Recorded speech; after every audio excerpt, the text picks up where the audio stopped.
Hello students, today we will complete the lesson a few pages from the diary of Anne Frank. Since no one would understand a word of my stories to Kitty, since means क्योंकि कोई भी ये नहीं समझेगा कि मैं जो stories लिख रही हूँ वो किटी को लिख रही हूँ. If I were to plunge right in में यदि सही तरीके से मैं डायरी लिखना शुरू करती हूँ और स्टोरीज किटी को लिखती हूँ तो कोई विश्वास नहीं करेगा कि ये मैं कहानी किसको लिख रही हूँ. I would better provide a brief sketch of my life. तो इसलिए मैं क्या करूँ, ब्रीफ स्केच, तो संक्षेप में अपने जीवन का वर्णन लिखूँगी. इस डायरी में अपने जीवन का संक्षेप वर्णन लिखूँगी. Much as I dislike doing so, क्योंकि मैं लोगों को अपने जीवन के बारे में बताना नहीं चाहती. My father was the most adorable father I have ever seen. Didn't marry my mother until he was 36 and she was 25. मेरे पिता द मोस्ट एडोरेबल फादर, वो सबसे लवेबल, एडोरेबल मीन्स लवेबल, मेरे को सबसे ज़्यादा प्यार करते थे. तो उन्होंने मेरी मदर से शादी तब तक नहीं की जब तक वो 36 साल के नहीं हुए और मेरी मदर 25 ईयर्स की नहीं हुई. My sister Margot was born in Frankfurt in Germany in 1926. मेरी बहन मार्गोट का जन्म कहाँ हुआ था? जर्मनी के फ्रैंकफर्ट में. और कब हुआ था? 1926 में. I was born on 12 June 1929. अब एनी फ्रैंक, अब इसका क्वेश्चन बनेगा when was Anne Frank born, तो she was born on 12 June 1929. I lived in Frankfurt until I was 4. Until I was 4 means 4 years. जब तक वो 4 साल की हुई थी तब तक वो फ्रैंकफर्ट में रहते थे. My father immigrated to Holland in 1933. और मेरे पिताजी 1933 में हॉलैंड चले गए, इमिग्रेट हो गए, यहाँ से दूसरी जगह पे चले जाना, उसको बोला इमिग्रेशन, ट्रांसफ़र होकर चले जाना. My mother Edith Hollander Frank. अब उसकी मदर का नाम आ गया, तो एनी फ्रैंक की मदर का नाम क्या था? Edith Hollander Frank. Went with him to Holland in September. और वो सितंबर में मेरी मदर पापा के साथ हॉलैंड चली गई. While Margot and I were sent to Aachen to stay with our grandmother. और हमें फिर अपनी दादी माँ के साथ रहने के लिए एचेन एक जगह का नाम है, वहाँ भेज दिया गया. मार्गोट वेंट टू हॉलैंड इन दिसंबर. अब सितंबर में मदर गई थी तो मार्गोट भी, जो मेरी बहन थी, वो भी दिसंबर में हॉलैंड चली गई. And I followed in February. Followed means उसके बाद, तो मैं फेबररी में गई. When I was plunk down on the table as a birthday present for Margot. और फेबररी में क्या था? मार्गोट का बर्थडे था और मुझे टेबल पर बर्थडे प्रेजेंट की तरह उन्होंने बिठा दिया था. I started right away at the Montessori nursery school. अब मैंने मोंटेसरी नर्सरी स्कूल में पढ़ाई शुरू कर दी थी. I stayed there until I was 6. जब तक मैं 6 साल की थी तब मैं वहाँ रही. At which time I started in the first form is first class. उस समय मैंने फर्स्ट क्लास शुरू की थी. In the 6th form my teacher was Mrs Kuperus the headmistress. और जब मैं 6th क्लास में आई तो हमारी हेड मिस्टर थी, वो मेरी क्लास टीचर भी थी, उनका नाम था Mrs Kuperus. At the end of the year we were both in tears. Both means दोनों. अब एंड, जब सेशन एंड हुआ तो मिसिस कुपेरस और मैं दोनों की आंखों में आंसू थे. As we said a heart breaking farewell. जब हमने एक दूसरे को दिल को हिला देने वाली फेयरवेल मीन्स बाय बाय कहा, अलविदा कहा. In the summer of 1941 grand माँ फेल इल. अब 1941 में दादी माँ बीमार हो गई. And had to have an operation. और उनका ऑपरेशन करवाना पड़ा. So my birthday passed with little celebration.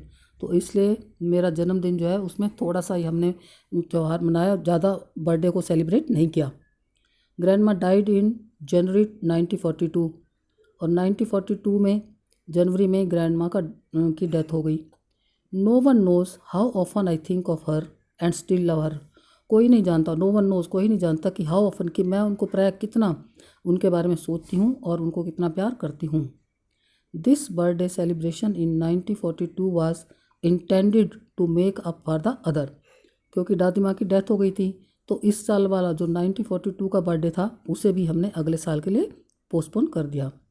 And grandma's candle was lit along with the rest. और बाकी सामान के साथ हमने दादी माँ की जो आगे हम मोमबत्ती जलाते हैं वो भी जला दी. The 4 of us are still doing well. 4 of us means वो फैमिली, दोनों सिस्टर और पेरेंट्स, तो हम चारों अभी अच्छी तरह से रह रहे हैं। And that brings me to the present date of 20 June 1942। और अब जो है 20 जून 1942 का दिन है। And the Solomon dedication of my diary, dedication समर्पित करना, और मैं अपना ये पूरा जो है अपनी ये समर्पित करती हूँ ये दिन 20 जून 1942, जो मैं डायरी इसमें एंट्री करूँगी। अब क्या था उस दिन? Saturday 20 June 1942। डियरेस्ट किटी, क्योंकि उसने अपनी डायरी को किटी का नाम दिया था ना, तो कहते हैं dearest Kitty, our entire class is quaking in its boots. अब इसमें से क्वेश्चन बनेगा, why was the entire class quaking in the boots. Quaking in the boots means, quake means डरना, शेक करना, बूट्स मीन्स पैरों से, मतलब ऊपर से लेकर नीचे तक सब बच्चे घबरा रहे थे। क्वेक मीन्स शेक करना, यहाँ पे घबराना। क्यों? The reason of course is the forthcoming meeting in which the teachers decide who will move up to the next form and who will be kept back. मतलब उसका reason था, सारी class क्यों घबरा रही थी, क्योंकि अब जो मीटिंग होने वाली थी टीचर्स की, उसमें वो रिज़ल्ट, मतलब फाइनल रिज़ल्ट आने वाला था कि कौन पास होगा कौन फेल होगा। The reason of course is the forthcoming meeting. Fourth coming meeting means आने वाली मीटिंग में, जिसमें विच द टीचर्स डिसाइड, जिसमें टीचर्स ये डिसाइड करेंगे, who will move up the next form. Next form means next class, move means जाएगा, कौन next class में जाएगा मीन्स कौन पास होगा, and who will be kept back, और कौन फेल होगा मीन्स वो उसी क्लास में रहेगा। Half the class is making bets. Bets में शर्त लगाना, सब बच्चे आपस में शर्त लगा रहे थे। मतलब ये बच्चों के नाम हैं। GN and I laugh our self silly at the 2 boys behind us. GN एक बच्चे का नाम है, और मैं ऐसे हंस रहे थे हमारे पीछे जो 2 लड़के बैठे हुए थे। कौन थे? CN and Jacques, who have stake their entire holidays saving on their bet. Stake means शर्त लगाना, उन्होंने अपनी शर्त लगाई थी कि अगर हम पास हो गए तो सारी छुट्टियां उन्होंने शर्त पर लगा दी थी। From morning to night it's you are going to pass. मतलब सुबह से शाम तक सब बच्चे आपस में एक दूसरे को कहते रहते हैं, तुम पास हो जाओगे। नो आई एम नॉट, वो कहते हैं नहीं नहीं मैं पास नहीं होऊंगा। यस यू आर, वो कहते हैं नहीं तुम पास हो जाओगे। नो आई एम नॉट, नहीं मैं पास नहीं होऊंगा। Even just pleading glances and my angry outbursts can't calm them down. मतलब वो बच्चे जो शोर मचा रहे थे, जो शर्तें लगा रहे थे, GS नाम का एक लड़का था, उन्होंने pleading glance, pleading means requesting, उन्होंने रिक्वेस्ट की, ग्लांस मीन्स रिक्वेस्ट करके देखा और कहा, और मैं एंग्री एज आउटबर्स्ट, और मैं गुस्से से उनको देख रही थी। कांट काम देम डाउन, उन बच्चों को शांत नहीं कर पाए। मिस GN ने उनसे प्रार्थना की भी शांत हो जाओ, और मैंने गुस्से से उनको देखा भी शांत हो जाओ, लेकिन क्लास शांत नहीं हुई। If you ask me there are so many dummies, कहते यदि कोई मेरे से पूछे तो हमारी क्लास में बहुत सारे मूर्ख हैं, dummies, that about A quarter of the class should be kept back. Quarter of the class means 1/4, मतलब 1/4 क्लास के बच्चे तो फेल ही हो जाएंगे। But teachers are the most unpredictable creature on earth. Predict करना, भविष्यवाणी करना, तो कहते हैं धरती पर टीचर ही ऐसे हैं जिनके बारे में हम कोई भविष्यवाणी नहीं कर सकते, भी वो हमें पास करेंगे या फेल करेंगे, इसके बारे में कोई भी नहीं बता सकता। आई am not so worried about my girl friends. तो एनी कहती है रिजल्ट के बारे में मुझे अपनी और गर्ल्स फ्रेंड की तो चिंता नहीं थी, एंड माई सेल्फ, मेरी भी। We will make it, we will make it means हम तो पास हो जाएंगे। The only subject I am not sure about is maths. लेकिन जिस सब्जेक्ट में मुझे श्योरिटी नहीं है कि मैं पास होंगे या नहीं, वो है maths. Anyway all we can do is wait. चलो जो भी हो, अब हम क्या कर सकते हैं, इंतज़ार ही कर सकते हैं। अनटिल देन, तब तक, we keep telling each other not to lose heart. तब तक हम एक दूसरे को तसल्ली देते रहेंगे, भी दिल छोटा मत करो, पास हो जाएंगे पास हो जाएंगे, एक दूसरे को हम तसल्ली देते रहेंगे। I get along pretty well with all my teachers. Get along pretty well means सब टीचर्स के साथ मेरा बिहेव अच्छा था। There are 9 of them. अब इसमें से क्वेश्चन बनेगा, how many teachers were there in any school. तो उनमें 9 टीचर्स थे, 7 मैन एंड 2 वुमेन। 7 मैन थे एंड 2 वुमेन थी। Mr Keesing the old fogey who teaches maths. Mister कीसिंग था वो ओल्ड फॉगी में ओल्ड फैशन का, वो हमें मैथ्स पढ़ाते थे। तो who was Anne's maths teacher, तो क्या था, Mr Keesing. Was annoyed with me for ages. Annoyed, annoyed means angry, for ages means for long time. तो मतलब जो हमारे मैथ्स टीचर मिस्टर कीसिंग थे वो बहुत समय से मेरे से नाराज़ थे। क्यों? Because I talk so much, क्योंकि मैं क्लास में बहुत बातें करती थी। आफ्टर सेवरल वार्निंग्स, उन्होंने मुझे कई चेतावनी दी, कई बार रोका टोका। ही असाइंड मी एक्स्ट्रा होमवर्क, और सज़ा के तौर पर उन्होंने मुझे एक्स्ट्रा होमवर्क भी दिया। An essay on the subject A chatter box, punishment के रूप में मुझे एक ऐसे लिखने के लिए दिया, उसका सब्जेक्ट था a chatterbox. A chatterbox, chatterbox means बातूनी। What can you write about that, भाई इसके बारे में मैं क्या लिख सकती हूँ। I had worried about that letter, मुझे इसके बारे में बहुत चिंता हुई। आई डिसाइडेड, मैंने निश्चय किया। आई jotted down the title in my notebook, jotted means write down, मैंने अपनी जो है होमवर्क वाली नोटबुक है उसमें उस टाइटल को लिखा। Tucked it in my bag and try to keep quiet, उसे अपने बैग में रखा और शांत रहने की कोशिश की। मीन्स वो टीचर ने जब मुझे चैटर बॉक्स का ऐसे लिखने के लिए दिया था ना, मैं उसको नोट किया और बैग में रख के फिर मैंने शांत दिखने की कोशिश की। That evening after I had finish the rest of my homework, rest of means बाकी बचा, मैंने सारा काम कर लिया उस शाम को। The note about the essay caught my eye, caught my eye means निगाह उस ऐसे पर पड़ी। I began thinking about the subject while chewing the tip of my fountain pen, chewing the tip of my fountain pen means fountain pen, pen जो लिखने वाला था उसको मुंह में दबाते हुए मैंने सोचने लगी भी क्या लिखूँ इसके बारे में। Anyone could make ramble on and leave big spaces between the words, अब क्या करते हैं बच्चे, कहते हैं ना कि हम खुला खुला और बीच में गैप छोड़ेंगे तो बड़ा बड़ा होगा तो हमें अच्छे नंबर मिलेंगे, तो कोई ऐसे कर सकता है। But the trick was to come up with convincing arguments to prove the necessity of talking, लेकिन कहते मैं बड़ा बड़ा खुला खुला लेकिन मुझे कुछ टॉपिक उसमें कुछ बातें ऐसी लिखनी थी कि जो कन्विंस कर सके, भाई उनको विश्वास दिला सके कि हाँ क्लास में बात करना भी ज़रूरी है। Prove the necessity of talking, भाई बात करना भी ज़रूरी है, मुझे ऐसे पॉइंट लिखने थे। आई थॉट एंड थॉट, मैं सोचती रही and suddenly I had an idea, तब अचानक मेरे दिमाग में विचार आया। I wrote the 3 pages mister Keesing had assigned me and was satisfied, तो मैंने उस टॉपिक पर चैटर बॉक्स पर मैंने 3 पेज लिख दिए और मिस्टर कीसिंग ने जब वो पढ़ा वो भी उससे सेटिस्फाइड हो गए। आई आर्ग्यूड, मैंने उसमें क्या लिखा, आर्गूमेंट दिया, मतलब तर्क वितर्क करना, विचार विमर्श, मैंने उसमें अपने विचार रखे। That talking is a students trait, trait means quality, गुण, कि बात करना तो बच्चों का एक गुण है। And that I would do my best to keep it under control, लेकिन फिर भी मैं कोशिश करूँगी कि इसे कंट्रोल में रखूँ, मीन्स क्लास में बातें कंट्रोल में करूँ, कम से कम करूँ, ज़्यादा बातें ना करूँ। But that I would never be able to cure myself of the habit, लेकिन मैं अपनी इस आदत को सुधार नहीं पाई। कौन सी आदत, मीन्स टॉकेटिव, क्लास में बात करने की आदत को सुधार नहीं पाई। क्यों, since my mother talked as much as I did if not more, क्योंकि मेरी मदर को भी बहुत ज़्यादा बातें करने की आदत थी, मैं उनके साथ ही अगर ज़्यादा भी नहीं बोलती थी तो अपनी माँ की आदत मेरे अंदर थी। And that there is not much you can do about inherited trait, inherit करना मीन्स जो हम अपने पेरेंट्स से ग्रहण करते हैं, तो कहते जो हम पेरेंट्स से गुण लेते हैं हम उनको ज़्यादा चेंज नहीं कर सकते। Mister Keesing had a good laugh at my arguments, तो जब मैंने मिस्टर कीसिंग ने वो ऐसे पढ़ा तो वो मेरे विचारों को देखकर हंसे। But when I proceeded to talk my way through the next lesson, और फिर जब नेक्स्ट लेसन टीचर पढ़ा रहे थे तो मैं फिर वही बात करने लगी, प्रोसीडेड टू टॉक मीन्स बात करने लगी।